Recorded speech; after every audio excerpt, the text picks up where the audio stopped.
हाय 9 August माझा बड्डेचा दिवस. तर रात्री सेलिब्रेशन केलं. सौरभने छान असा केक सरप्राईज दिलं होतं मला आदल्याच दिवशी म्हणजे 8 तारखेला. आणि हा बड्डे माझ्यासाठी खूप स्पेशल आहे, कारण का ह्या बड्डेला माझ्यासंगे वेद आहे. दरवर्षी आम्ही दोघंच असतो, पण ह्या वर्षी वेदची पण बुडबुडमध्ये चाललेली आहे. पाहू शकता तुम्ही, छान असं त्याने केक माझ्यासाठी स्पेशल आणला होता.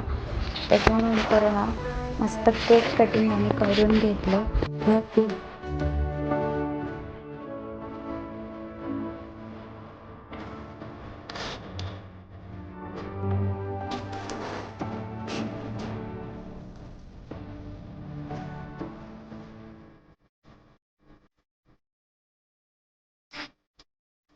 फ्रेंड आली माझ्या संगे बोलत बोलत. अनएक्सपेक्टेड तिने मला सरप्राईज दिलं होतं. पहा कशी आहे आगाऊ. माझ्याशी बोलत होती ती आणि तेवढ्यात ती माझ्या दारातच येऊन थांबली. म्हणजे फोनवर बोलत बोलत. मला माहीतच नव्हतं ती मला भेटायला येणार आहे. असं वाटत होतं की आता यार आपण मोठे झालो आणि आपला बड्डे कोण सेलिब्रेशन करणार.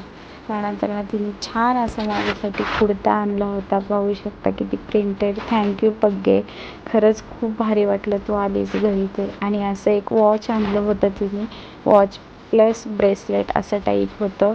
Thank you so much. त्याच्यानंतर आम्ही थोड्याफार गप्पा मारल्या आणि मी खूप खुश झाले होते की तिने माझ्यासाठी इतकं छान गिफ्ट आणलं होतं.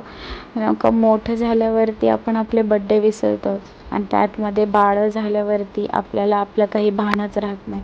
पण इथे बड्डेच एक दिवस असतो की आपण छोटे होतो आणि अपेक्षा करतो की ह्या दिवशी आपल्याला सगळ्यांनी विश करावं आणि आपल्यासाठी काहीतरी सरप्राईज आणावं. त्यानंतर माहेरी माझ्या बहिणींचा पण बड्डे असतो. माझा आणि त्यांचा बड्डे एकत्र सेलिब्रेशन केलं. माझ्या बहिणीने छान असा केक बनवून आणला होता. तिचं कॅफे आहे, त्याच्यामुळे तिने मस्त केक बनवला होता. थँक्यू निकिता ताई, मस्त होता केक. आणि थँक्यू सगळ्यांना आमचा बड्डे असं छान सेलिब्रेशन केलं. बाय.